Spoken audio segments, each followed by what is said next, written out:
al tanto de las noticias. Noti Hoy. La noticia como debe ser. 8 de la mañana, 43 minutos, una hora menos en Galápagos. Y estamos en contacto con Paula Chiriboga. Vamos a hablar de salud mental. ¿Cómo incorporar eso a la educación?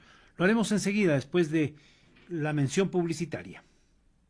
Forbes Ecuador número 29. La revista trae en portada a Abelardo Pachano, figura pública y empresario privado de alto relieve, su vida, sus lecturas y sus conceptos en una interesante entrevista de la periodista Mónica Mendoza.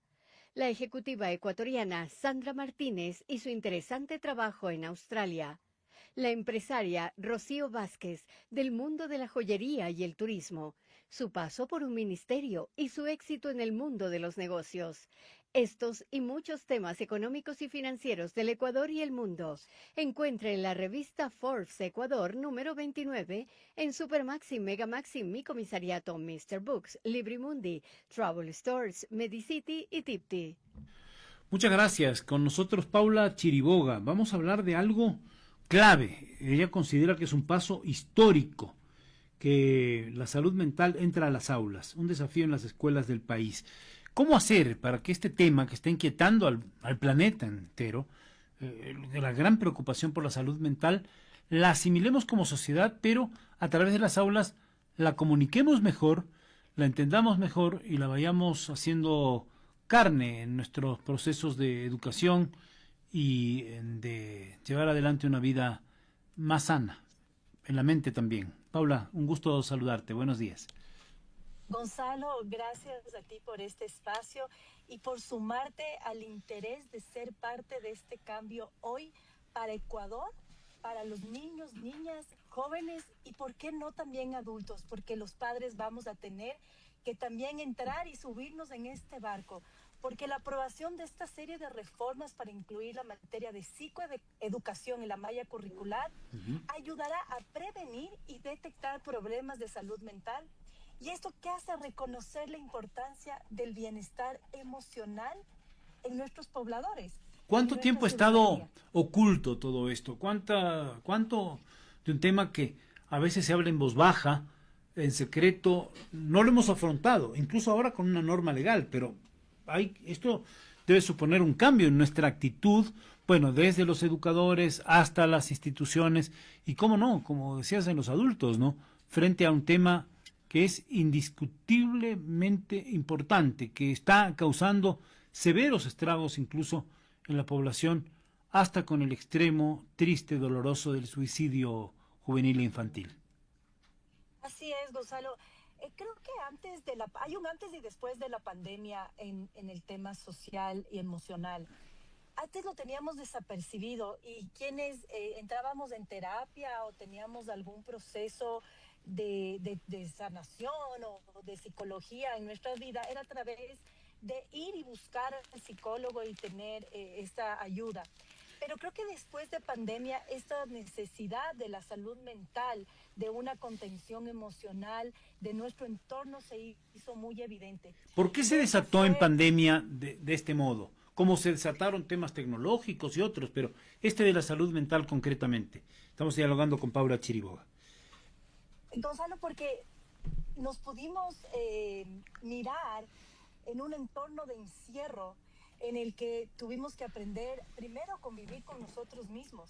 Mira qué interesante que es cuando yo te digo aprender a convivir con uno mismo, porque la rutina, el día a día, el trajín, el corre, te hace olvidar quién tú eres. Y más aún si después de este entorno en el que no podías salir, tenías que ir a convivir quizás con una pareja en la que vivían en la misma casa, pero eran dos completos desconocidos. Y el índice de suicidios durante la pandemia fue muy alto, el índice de divorcios también fue muy alto, y esto que fue demostrando que las personas no estábamos condicionadas para vivir en un entorno con personas que capaz no conocíamos, empezando desde uno mismo. Entonces esto hizo muy palpable la necesidad de trabajar en nosotros mismos, y creo que eso ha sido lo que destapa. ¿Será que nos conocemos hoy mejor o ya una vez que pasó la pandemia le seguimos corriendo el cuerpo a este problema. Seguimos Yo sin creo que mirarnos al algunos, espejo. sí, ¿Qué ha pasado? yo creo que hay las dos, Gonzalo. Hay quienes después de esto tuvieron un cambio radical de poder querer conocerse, pero creo que seguimos necesitando, evidentemente, el mirarnos. Y así lo palpamos todos los días en las calles.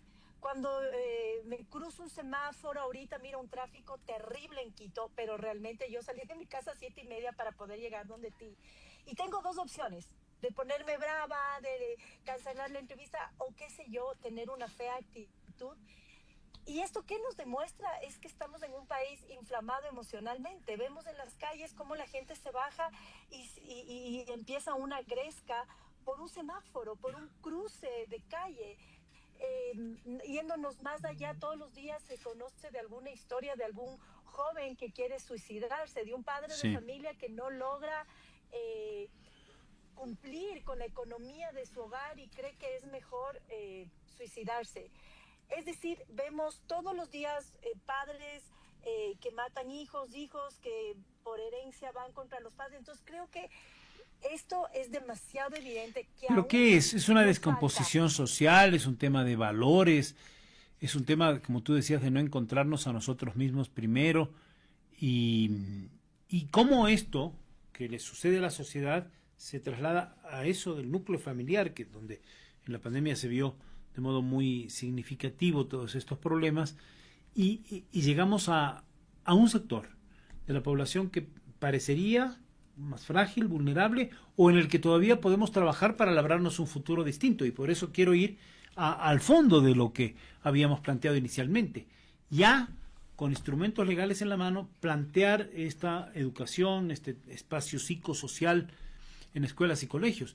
Debemos reconocer que no es fácil, porque también debe haber una adaptación de todo el cuerpo administrativo de un colegio, del cuerpo docente, a aceptar primero estos nuevos retos de educación y estos nuevos retos que probablemente muchos docentes no están preparados, ¿no? Sí es, Gonzalo, y como tú dices, es una mezcla, yo creo que de todo. De una de una falta de valores, de una falta de amor propio, porque si tú no te amas a ti, ¿cómo puedes amar al prójimo? Y el implementar ahora esta nueva materia como psicoeducación no solamente va a favorecer a los alumnos, quienes van a empezar a recibir conocimientos sobre inteligencia emocional, salud mental, sino tiene que ser un trabajo en conjunto, como tú muy bien lo dices. Tienen sí o sí que ser capacitados también los padres de familia, quienes también tienen que aprender a conocer sobre el tema de contención emocional, empezando desde ellos, ¿no? Sanando también su niño, su niña herida que les ha convertido en el adulto que es hoy. Quizás, imagínate que la principal causa de suicidios, de depresión, de ansiedad, nacen en las llamadas del 911 a raíz de la violencia intrafamiliar. Entonces es ahí donde debemos atacar. Y como tú bien dices, Gonzalo, el trato con padres de familia y profesores, ¿qué tan capacitados están quienes ahora van a impartir esta nueva materia? Y una de las partes de la ley dice que los estudiantes de psicología de los últimos años van a dar este apoyo. Yo estoy convencida que no damos de lo que no tenemos. Y estos alumnos, estos chicos, estos estudiantes y ya quienes hayan terminado la carrera de psicología, yo les invito a pasar por un proceso personal primero, porque cuando tú llevas y trabajas a través de tus heridas, ¿qué es lo que vas a provocar? Es más heridas. Y lo que nosotros hoy vemos en nuestra niñez, en el que hablabas tú también de un tema de eutanasia, ¿qué tan preparados están para sostener este tipo de casos? Por eso es importante, y yo les invito a hacer un trabajo personal y que no dejemos de capacitarnos. Hay ciertos certificados que los profesores pueden sacar en el tema de inteligencia emocional que yo les invito a estar preparados para poder sostener padres, sostener a la misma institución educativa y sostener a sus alumnos, porque una cosa va a ser llegar a los niños de 5 años que van a poder crecer con este conocimiento, y otra cosa es que ya se ha impartido en niños de cuarto, quinto curso, que ya han venido con una dinámica y que quizás lo van a tomar como conocimiento, más no como aplicación. y la inteligencia Ya. emocional se debe entrenar Ahora, para que sea parte de. a mí me inquieta una cosa, que está muy bien trabajar con los alumnos de los últimos años, de las carreras de psicología, en fin, es la parte teórica. Y está muy bien también que los docentes se vayan incorporando o haya docentes especializados, pero esto es un proceso paulatino. Paralelamente, y eso es uno de los temas que planteas, Paula, en tu propuesta, es hacer el acompañamiento desde, no solamente desde la teoría, que está muy bien, porque las bases son teóricas, pero ya temas prácticos, como una especie de talleres, ir a casos concretos, estudiarlos y aplicarlos. ¿Cómo se hace eso y cómo esto puede facilitar el proceso de aprendizaje, que es de lo que estamos hablando? El conocimiento nos engrandece y creo que es importante empezar conociendo, mirando qué materias vamos a aplicar, en qué casos, cómo podemos manejar las emociones, los pensamientos, las reacciones. Y el rato que tú impartes con ejemplos, con prácticas, con un trabajo real de un día a día y de una que sea forma y parte de tu manera de vivir, esto es lo que va haciendo que no solo quede en teoría, no solo quede bien en conocimiento, pero el conocimiento, cuando se introduce y se vuelve algo práctico, es cuando se vuelve parte de tu ser. Y eso es lo que tiene que pasar. Eso es lo que tenemos que estar pendientes de que esto realmente se ejecute. Es decir, comenzar a prepararnos. Inclusive el Ministerio de Finanzas, de Economía y Finanzas, va a destinar un presupuesto para la preparación de estos profesores y maestros que van a atender este tipo de ahora materia, nueva materia. Pero no lo vamos a ver el cambio inmediato, Gonzalo, eso hay que ser realistas. Es un cambio que van a pasar por lo menos una generación para ver mejores ciudadanos caminando por las calles. Pero también quiero abogar a que ahora los jóvenes, los chicos que van a tener un poco de conocimiento, también tengan esta autoeducación. Que digan, ok, a ver, en el colegio me contaron que hay una materia de inteligencia emocional, ok, que tengo que controlar mis emociones. ¿Qué es esto? Ahora en las redes sociales y en los medios digitales hay un montón de podcasts. Pero ¿cómo estimulamos para que ellos busquen este tipo de contenidos cuando hay miles o millones de contenidos que compiten por atrapar a los jóvenes, ¿no? Y que son contenidos no sanos, ¿no? Que son temas de sexualidad, Entonces, Gonzalo, yo creo que esa es una también de las herramientas y de los grandes propósitos que van a tener que fomentar los propios maestros, es decir, mandarles a casa a hacer trabajos en donde puedan poner práctica. Mira, algo interesante también que aplica la ley es que va a ser obligación que ahora los seguros médicos cubran temas de salud mental. Entonces, hoy el acceso, si bien va a ser del colegio, va a ser tú a través de los medios de comunicación, que esa es una de nuestras grandes responsabilidades como comunicadores, es también subirnos en este barco y empezar a dar a conocer cómo podemos mejorar la salud mental de nuestra población a través del conocimiento.